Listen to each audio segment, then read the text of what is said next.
Welcome back to the deep dive. Okay, so we've talked gear, we've talked tactics. Now let's get down to maybe the most fundamental choice once you know what you're hunting. And that's where it really comes down to two main paths, doesn't it? Private land versus public land. And they are, well, they're completely different worlds. Each has its own vibe, its own rules, even its own definition of what success looks like out there. We've gone through a lot of material comparing them, and our goal today is really to, cut through some of the assumptions. We want to highlight the maybe surprising upsides and the very real trade-offs of both. What we found is this isn't just about finding a spot on a map. It touches on economics, definitely conservation, and even how much risk you, the hunter, are willing to take on. It really does, yeah. For anyone trying to get a handle on hunting today, understanding the split private versus public, it's just essential. It shapes everything, who you're competing against, how much money you're spending, and honestly, your actual odds of filling that tag. Right. Let's dive into that first world then. Private land. The trend we're seeing, based on the sources, is pretty clear. It's heading upwards. Opportunities on private property seem to be growing quite a bit these last few years. Yeah, and a big driver for that seems to be more landowners figuring out, hey, there's a way to make this land pay, by making it accessible to hunters.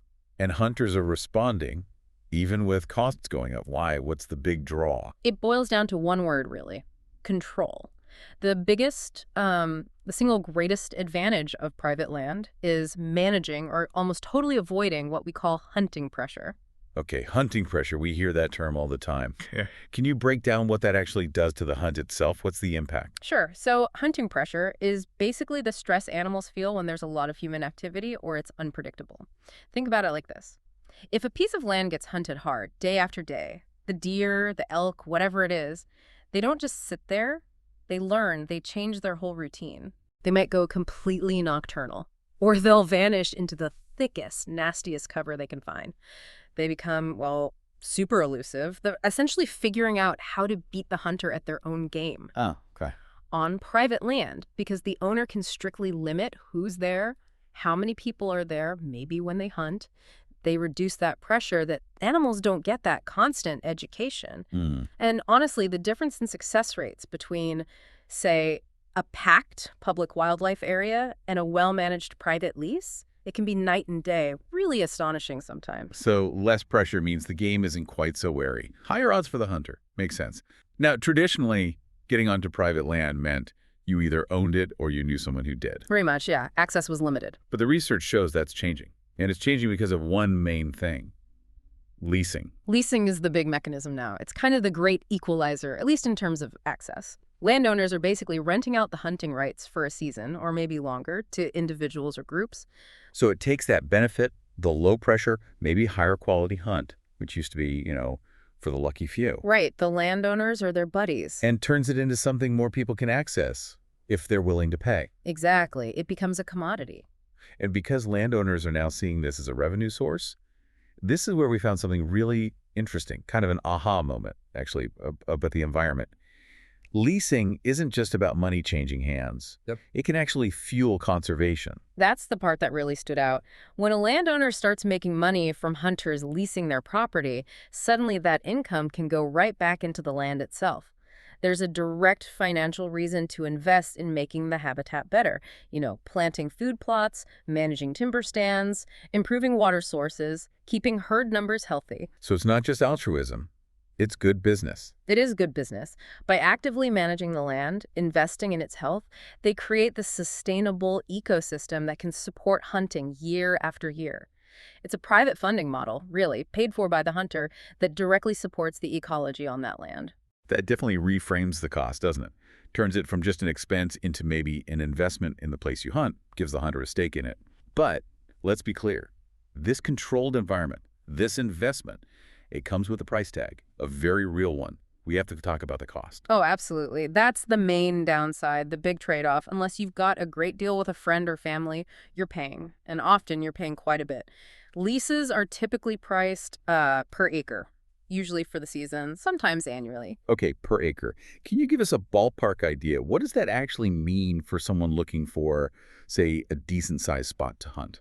Well, it varies like crazy. Depends on the region, the quality of the habitat, the type of game. But let's say you're looking at good deer country, maybe prime farmland in the Midwest or some well-managed forest in the Southeast, you might see prices starting around, say, $15 an acre, and they can easily go up to $40, maybe even more per acre for a really top-notch annual lease. Wow. So if you want enough space to actually hunt effectively, Mm-hmm. maybe 150 acres. Right, something like that. At $15 an acre, that's over $2,000, like $2,250 minimum, just for the season. Okay. You might split that with a couple buddies, sure, but it's still a significant chunk of change. The size you want and how long you lease it for, those are the big financial levers. So private land, you get control, low pressure, maybe better safety, and this interesting conservation angle, but it costs, sometimes a lot. If that cost is just too high, or you prefer a different kind of experience, where do you turn? That takes us to the other end of the spectrum. Public hunting land. Exactly. That's the go-to accessible option for most people. Public land is just land owned by the government. Could be local, state, or federal. And is there a difference between those, like local versus state versus federal land? Does it matter for the hunter? There can be differences, yeah. Especially in terms of pressure, maybe. Our sources pointed out that local lands, smaller areas managed by a town or county, they're often less known, less popular than the big state forests or federal lands. So potentially less crowded. Potentially, yes. Could mean slightly less hunting pressure on some of those smaller local spots.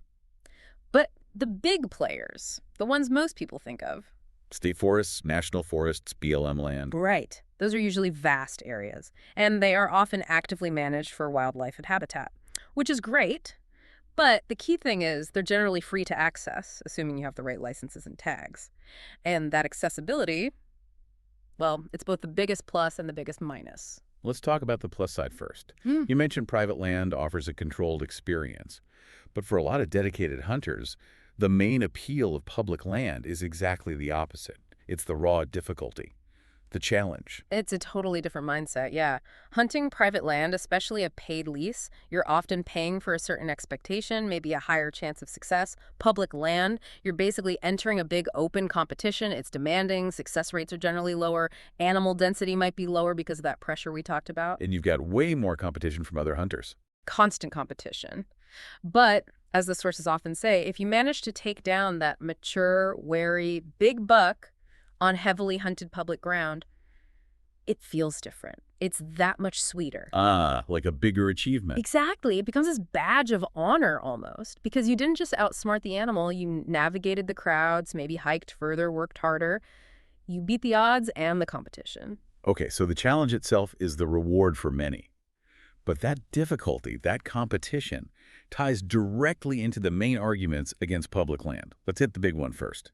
That hunting pressure again. Yeah, on popular public areas, it's just unavoidable. And pressure isn't only about how the deer react. It's also about dealing with other hunters. People scouting the same areas, maybe setting up right where you plan to go, sometimes not following the unwritten rules of giving each other space. Right. You're not just competing with the animal senses. You're competing with potentially dozens, maybe hundreds of other people trying to do the exact same thing. It just makes the hunt fundamentally harder, requires more skill, more scouting, more patience, and often it means being willing to push much deeper into the backcountry, away from the easy access points where most people tend to congregate. And all those people, that high density of hunters in one area.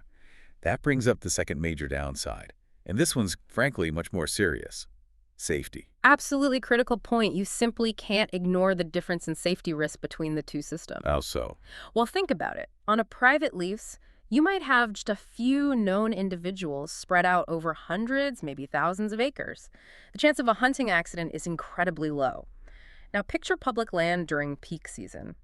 You could have dozens, maybe hundreds of hunters, strangers, potentially moving through the same woods, sometimes in fairly close proximity. The risk level just goes way up. What kind of risks are we talking about mainly? Is it stray bullets or... It's often mistakes in judgment, unfortunately. Misidentifying a target or movement in the brush, taking a shot without being 100% sure of your backstop, shooting too close to a trail, a road, or even unseen property boundaries, or simply not realizing another hunter has moved into your line of fire. That's why governments have safety rules, like mandating blaze orange or fluorescent pink during firearm seasons. the breath colors? Exactly. Those rules exist precisely because the risk of accidents is significantly higher when you have that many armed people sharing the same space. It forces every single hunter to be hyper-aware, constantly thinking, is someone else near me? That really crystallizes the choice, doesn't it? When you put it all together, the data points towards this fundamental trade-off. Private land seems to be about paying a fee for control, for lower pressure, maybe higher success odds, and contributing in a way to conservation funding. Right. While the public system offers that incredible freedom of access for anyone, it comes with the potential for a deeply rewarding challenge, but you have to accept the intense competition, the pressure on the animals, and crucially, a higher safety risk profile. It really boils down to what you prioritize as a hunter. Is it exclusivity, convenience, maybe predictability? Or is it accessibility, the thrill of the chase in a wilder setting, and accepting the free-for-all nature of it? It definitely shapes the entire hunt right from the start. But, despite these big differences, the sources we looked at kept coming back to one core idea, a kind of unifying thought. Yeah, something that connects everyone, no matter where they hunt. Exactly. The ultimate message for all of you listening, regardless of your budget or where you choose to go, was basically this. Overall, wherever you are hunting, at least you are still getting out and hunting. And that really sums it up, doesn't it? That shared passion transcends the how and the where. But before we finish, let's circle back for just a second to that conservation funding idea on private land. We talked about how landowners are using leasing revenue to actively manage their land, improve habitat, ensure its long-term health and security. It's a private market solution that seems to be working in this specific context. So it raises a bigger question, maybe something for you to think about after this. We see this model working for hunting land. How might that approach connecting revenue from using a resource directly to investing in that resource's health? How might that apply elsewhere? Think about other areas of ecological stewardship, maybe fisheries management, or even maintaining hiking trails where access is often free but upkeep costs money. Could a similar private or quasi-private funding model work? Interesting thought. Something to chew on. Definitely something to explore until our next deep dive.